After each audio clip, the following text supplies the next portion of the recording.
Besar sekali lagi. Ya, balik ke sini ketahanan tadi itu ya, literasi keuangan.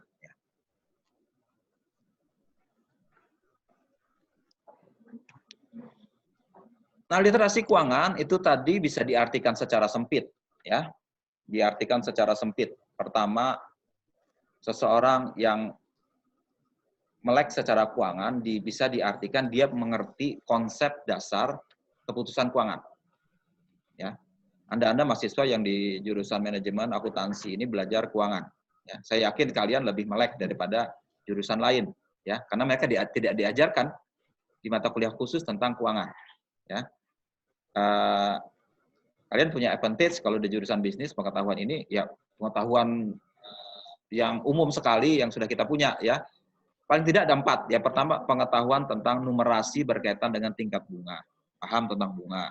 Kemudian paham tentang bunga majemuk, ya. Bunga itu nggak sendirian tapi bertumpuk-tumpuk, Bu. Bunga berbunga, bunga majemuk istilahnya. Kemudian paham itu inflasi. Kemudian itu paham diversifikasi risiko. Risiko itu bisa diminimalkan kalau kita berinvestasi kalau melakukan diversifikasi. Ada mata kuliah khusus kalian belajar tentang manajemen investasi. Nah, 4 ini harus dipunyai kalau kita paling tidak minimal secara sempit harus punya. Ya. Ini ada pertanyaan nanti panitia akan tanya, apakah Anda paham secara keuangan tentang hal-hal berkaitan dengan pengetahuan, minimal pengetahuan, ya. Artian literasi yang lebih luas itu tidak hanya pengetahuan, tapi juga pengetahuannya itu bukan hanya konsep, tapi pengetahuan tentang fungsi. Ini ada lembaga lain yang membuat konsepsi tentang literasi keuangan tidak hanya menyangkut 4 tadi, tapi menyangkut 8 fungsi dalam melakukan pengelolaan keuangan. Pertama, earning, tahu bagaimana memperoleh pendapatan. Consuming, bagaimana cara membelanjakan uang yang baik. Saving, bagaimana cara menabung, ya, termasuk menghitung bunganya dan sebagainya. Investing, bagaimana kita bisa menanamkan uang, risiko, dan juga kemungkinan ada penipuan dan sebagainya, harus paham, ya. Kemudian kalau kalian perlu uang, bisa pinjam uang kemana, harus paham caranya, ya. Kemudian asuransi. Asuransi itu adalah cara kita meminimalkan atau membagi risiko. Harus paham caranya seperti apa. Kemudian risiko secara keseluruhan apa, paham, dan tahu cara mencari informasi kemana. Nah, itu yang diartikan sebagai orang yang melek secara keuangan. Paham konsep dasar nggak cukup kalau menurut mereka, harus paham juga caranya dia melakukan aktivitas atau pengelolaan keuangan seperti apa. Ya. Lebih luas lagi ada, ya, lebih luas lagi ada, bukan hanya pengetahuan, tapi juga memiliki perilaku dan sikap yang menunjukkan dia menguasai masalah keuangan. Ya. Jadi ada pengetahuan, perilaku, behavior, sikap, bagaimana dia memandang sesuatu berkaitan dengan keuangan, terutama dalam perencanaan jangka pendek, jangka panjang dalam keuangan. Perilaku berkaitan dengan menabung, tidak boros, ya, itu adalah bagian dari perilaku. Ya. Nah, oke, itu kita tahu ya konsepsi apa yang dimaksud dengan literasi keuangan. Sekarang kita cari tahu kondisi, ya, kondisi literasi keuangan di Indonesia seperti apa. Sayangnya ya kondisinya tidak menggembirakan. Ya. Sebagian besar masyarakat Indonesia itu rendah atau bahkan tidak melek sama sekali dalam hal keuangan. Ya. Ini ada survei di paling sederhana dari Standard & Poor's menggunakan artian yang sempit, yang 4 tadi, ya, 4 konsepsi tadi, ya. Hanya 32% saja orang Indonesia yang mengerti konsep ini. 68% nggak ngerti sama sekali atau kurang, ya. Ini berbeda dengan di negara maju. Di negara maju 55% bisa menjawab dengan baik, tapi di Indonesia justru 32%. Ya. Tapi kecenderungannya mengembirakan. Ya, OJK tiap 3 tahun melakukan survei. Ya, ini survei OJK angkanya sedikit berbeda dengan survei S&P. Ya, cuman kecenderungannya dari tahun 2013, 16, 19 naik. Ya. Dulu cuma 21%, sekarang naik jadi 29 di tahun 2016. Sekarang tahun 2016 kemarin naik jadi 38%. Ya. 38% yang mereka mengerti konsep keuangan secara basic. Ya. Cukup mengembirakan. Cuman masih dianggap rendah dibanding negara maju. Negara kita nggak bisa dikatakan negara maju kalau sebagian besar masyarakat nggak paham konsep keuangan. Ya. Nah, kalau kita menggunakan konsep yang artian luas tadi, yang ada 3, ada pengetahuan, ada perilaku, dan ada sikap yang baik. Itu nih, dari hasil survei tahun 2020, masyarakat Indonesia itu memang rendah pengetahuannya dibanding negara lain, ya, terutama negara maju dan tergabung dalam OECD 11, dan rata-rata seluruh negara yang disurvei tahun 2019 kemarin, ya, mereka 4,4, 4,6, kita 3,7 skor ya. Tapi kita lebih baik dalam dua hal yang lain. Kita baik dalam hal sikap dan perilaku. Tapi kita nggak ngerti pengetahuannya. Nah, ini agak aneh ya. Kita tidak boros, suka menabung, ya, punya sikap yang baik, tapi kita nggak punya pengetahuan cara melakukan pengelolaan yang baik seperti apa. Nah, itu ada kejomplangan, kesenjangan, ya. Di Indonesia ada kesenjangan bahwa pengetahuan masih kurang, walaupun sikapnya sudah baik, bahkan lebih baik dari negara maju, ya. Ini yang patut kita perhatikan, ya. Terus bagaimana, ini untuk orang dewasa tadi ya, untuk orang dewasa yang di atas umur 18 tahun, 17 tahun. Ya. Tapi untuk anak usia sekolah, ya, yang umur 15 tahun ke bawah, ya, itu ada survei tersendiri yang dinamakan PISA, International School Assessment kalau nggak salah ya. Ini coba dilihat, berdasarkan survei dari sekian banyak negara, Indonesia paling rendah, merendah di bawah ini ya. Sebagian besar itu tidak mengerti konsep keuangan untuk anak-anak sekolah ya. Lower financial literacy itu 50% lowernya banyak sekali dibanding negara lain. Yang sangat mengerti hanya kecil saja ya. Yang sangat mengerti kecil saja ya. Ini menunjukkan bahwa anak-anak sekolah itu enggak diajarkan secara ketat ya, secara tepat ya, sehingga mereka mengerti konsep keuangan dari kecil ya. Manfaat kita melakukan pengelolaan keuangan itu akan diperoleh secara dini ya, semakin dini semakin bagus ya. Cuman sayangnya di Indonesia anak-anak sekolah itu tidak terlalu diajarkan masalah itu ya, dan begitu mereka disurvei ya, apakah masalah keuangan merupakan hal yang relevan buat kamu sekalian? Enggak penting katanya. Nah, 59% mengatakan nggak penting masalah duit. Nah, bahaya sekali nih ya. Anak kecil yang nggak diajarin, tuanya ya jangan diharap dia bisa melakukan keputusan keuangan yang baik. Nah, itu yang dianggap penting di situ ya. 59% menganggap mereka nggak penting mengetahui masalah keuangan. Ya. Syukurnya kalian mungkin sama seperti ini, tapi kalian masuk ke jurusan ekonomi yang diajarkan tentang itu. Dan mudah-mudahan itu akan berdampak terhadap keputusan kalian di hari depan nanti. Nah, bagaimana kita memperbaiki itu? Kondisinya menyedihkan tadi ya, kondisinya kurang ya. Bagaimana cara kita mengatasinya? Ada dua hal yang harus dilakukan. Pertama, edukasi keuangan, edukasi mendidik. Ya. Kalau tadi kada paham, tidak ngerti, ya, dididik, diedukasi, ya, dan dilengkapi dengan infrastruktur. Infrastruktur itu kondisi pendukung di baliknya apa, ya. Makanya tadi OJK sengaja tadi menerangkan banyak memang sudah tupoksi mereka melakukan edukasi keuangan kepada masyarakat. Tadi makanya Pak Indra menerangkan cara melakukan investasi yang baik seperti apa. Ada 6 hal yang harus diingat dan lain sebagainya, itu adalah bagian tugas mereka. Tapi itu juga tugas kita bersama ya, termasuk kalian mahasiswa. Mahasiswa jurusan akuntansi dan jurusan manajemen itu punya advantage, saya bilang. Kalian harus juga ikut mengedukasi paling tidak orang-orang terdekat ya, masyarakat, teman-teman, keluarga tentang bagaimana melakukan keputusan investasi yang baik. Minimal kalian kasih tahu mereka, ini investasi bodong, nggak betul ini. Ya, Pak. Paling tidak gitu, mencegah sesuatu yang membahayakan. Ya. Jadi edukasi keuangan itu adalah proses di mana konsumen, investor, meningkatkan pemahaman mereka tentang produk, konsep risiko keuangan melalui informasi, instruksi, nasihat yang objektif, yang mengembangkan keterampilan dan kepercayaan diri untuk menjadi lebih sadar akan risiko, peluang keuangan, dan membuat pilihan yang tepat. Dan mengetahui kemana harus mencari bantuan untuk mengambil tindakan efektif, meningkatkan kesejahteraan finansial atau keuangan mereka. Nah, itu ya. Kenapa tadi saya katakan ke Pak Insan dan Pak Indra, kita mau kerjasama, karena banyak kegiatan pembelajaran kita ke depan, kita harus pergi keluar. Ya. Menurut kurikulum kampus Merdeka sekarang, mahasiswa bukan hanya belajar di kampus, tapi ikut belajar keluar dan ikut melakukan aktivitas di luar kampus. Saya berpikir kenapa tidak kita membantu meningkatkan literasi keuangan masyarakat. Kalian sudah punya ilmunya semua, ya.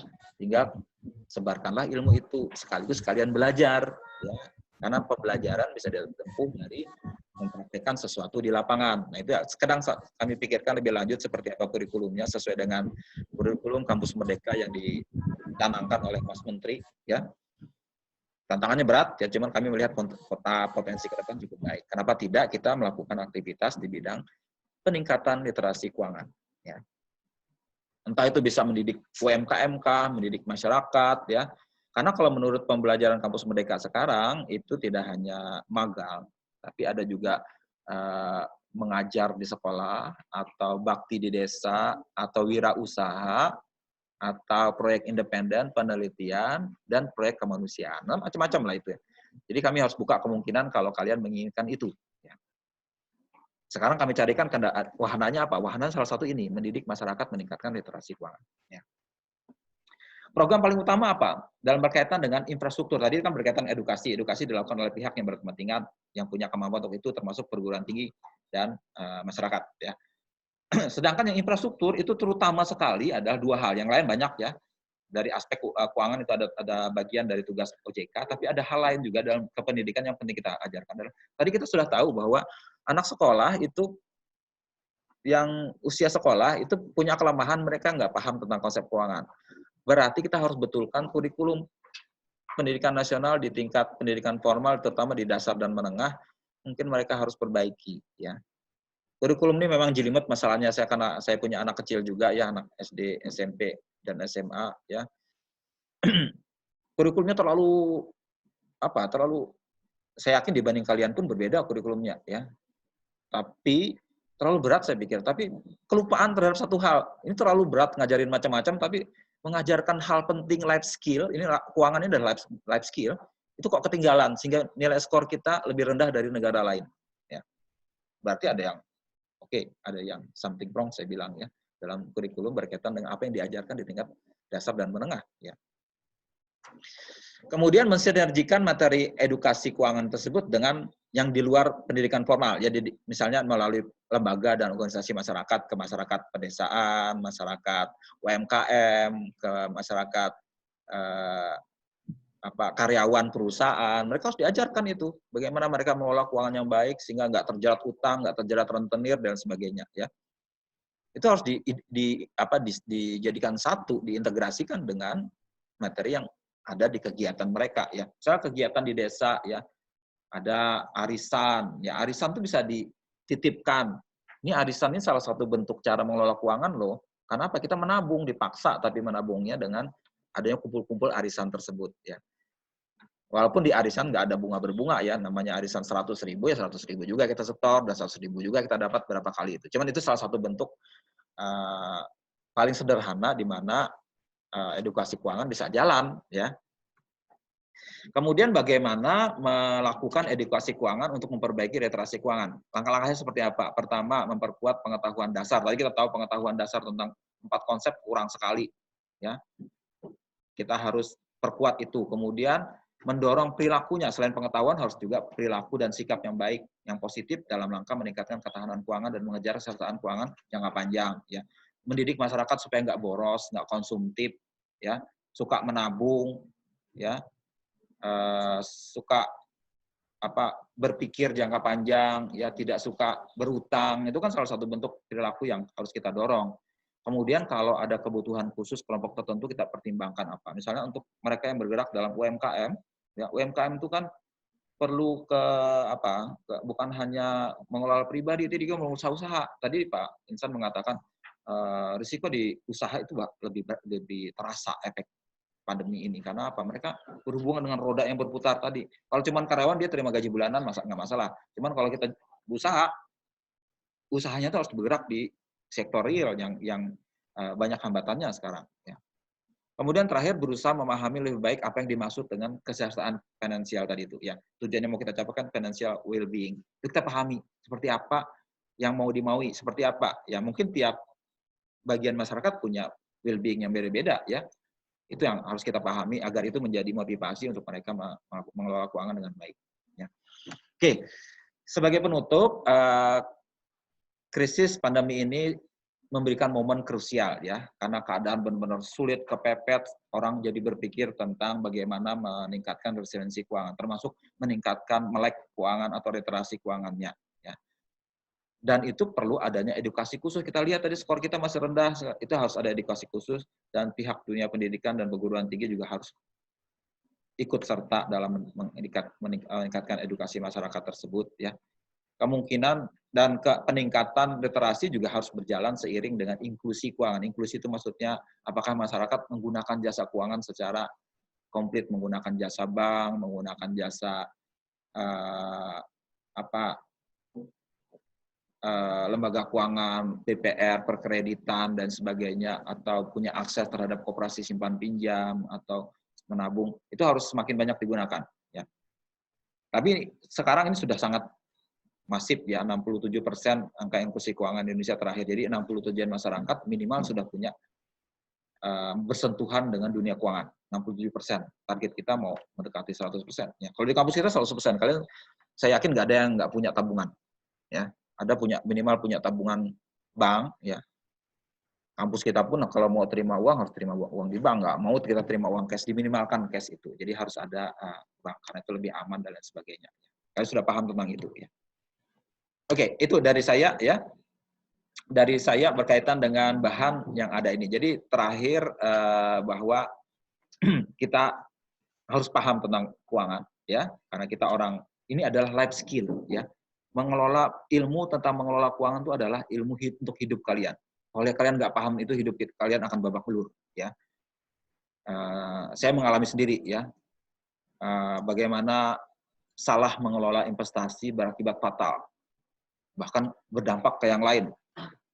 Ya, kalau kalian menikah bisa berdampak terhadap kesuksesan perkawinan. Ya, ada banyak orang cerai gara-gara masalah kasus keuangan yang berantakan. Jadi seperti itu. Jangan sampai seperti itu karena ini ilmu yang benar-benar harus berguna ya, karena itu akan menentukan berbagai aspek.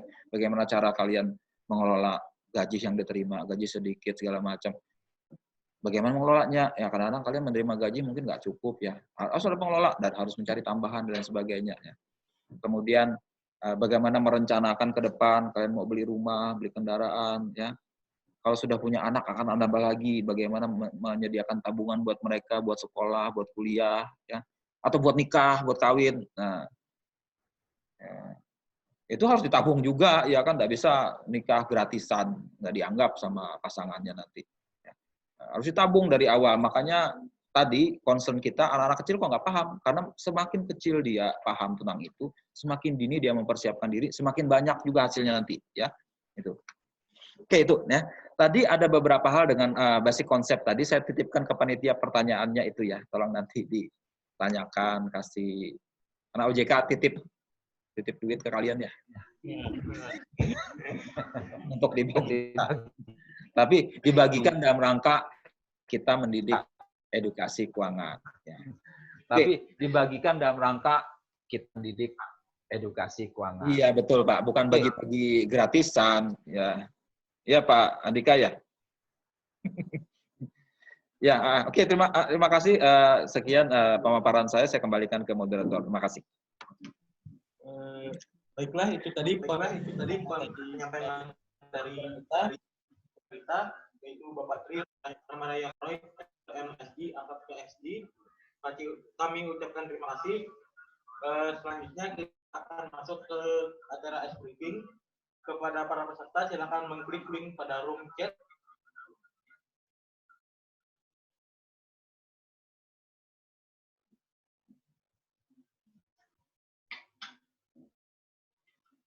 Untuk 5 orang dengan poin tinggi akan mendapatkan door prize dari panitia.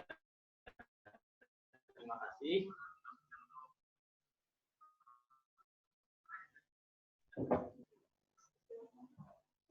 Untuk sistem ice breaking, kalian nanti akan menjawab pertanyaan dengan waktu 15 detik. Dan sistem penilaian poin yang berarti semakin cepat menjawab, maka poin yang didapatkan semakin besar. Nah, bagi 5 orang yang mendapatkan poin tertinggi, maka akan mendapatkan door prize.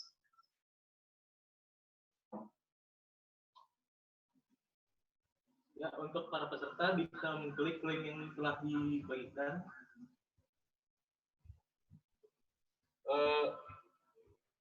bisa memasukkan password dengan kode 2071 068 dengan password 2071 068.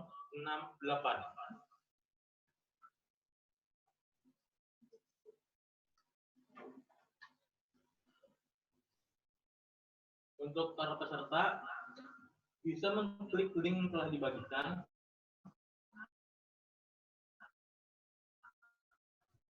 lalu memasukkan password 068.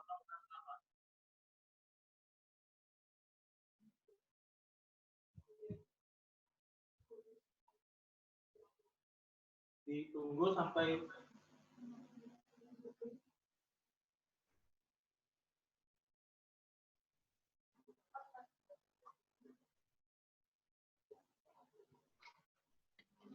ditunggu sampai 40% peserta, 40 orang. 40 orang peserta untuk join.